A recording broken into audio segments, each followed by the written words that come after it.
بسم اللہ الرحمن الرحیم۔ جیسے ہی میں نے انٹر کا امتحان پاس کیا، میری ماں نے میری شادی کرنے کا شور مچا دیا۔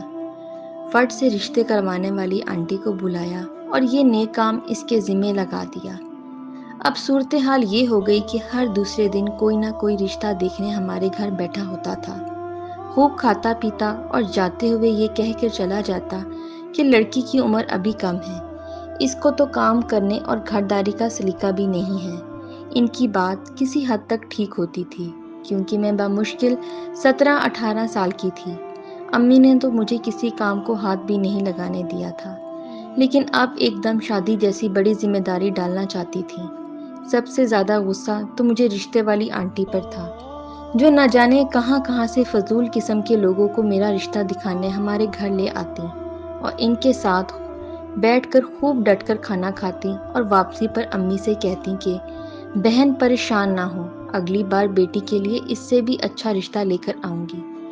مجھے تو لگتا تھا کہ اس کو بھی مفت کھانے پینے کا طریقہ مل گیا تھا، اس لیے جاہل اور فضول لڑکوں کے رشتے لے کر آتی تھی تاکہ نہ کہیں بات پکی ہو، نہ اس کا کھانا پینے کا سلسلہ رکے۔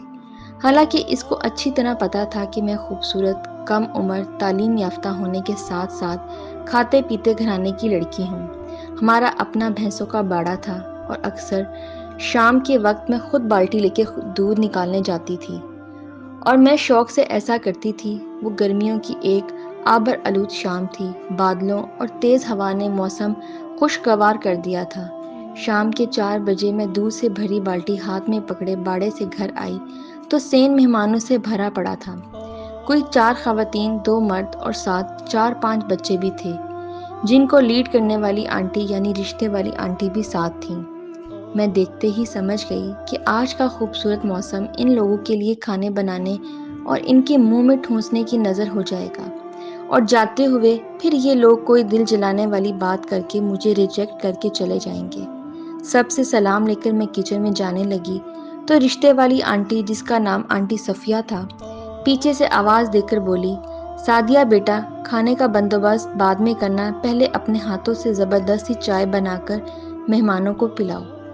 ہمیشہ تم کو یاد رکھیں۔ آنٹی صفیہ کی بات سن کر میرا دماغ ہی گھوم گیا، لیکن میں سر ہلا کے کچن میں چلی آئی اور چولہے پہ چائے رکھ کر کھڑکی سے مہمانوں کا جائزہ لینے لگی۔ ان کو دیکھتے ہی میں سمجھ گئی کہ یہ لوگ کتنے پانی میں ہیں۔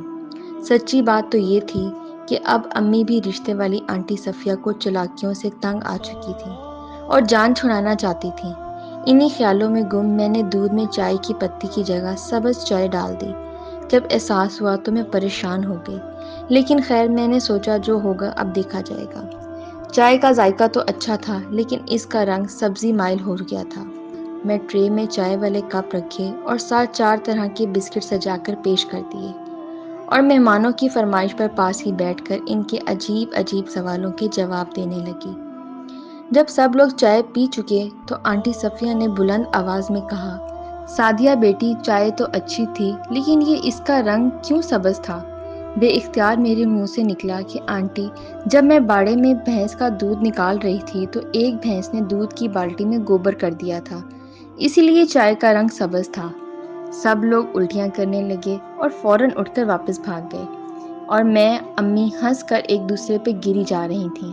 اس دن کے بعد نہ تو گھر میں آنٹی صفیہ آئیں، نہ ہی کوئی فضول رشتہ، اور میں نے امی کی اجازت سے مزید تعلیم حاصل کرنے کے لیے یونیورسٹی میں داخلہ لے لیا۔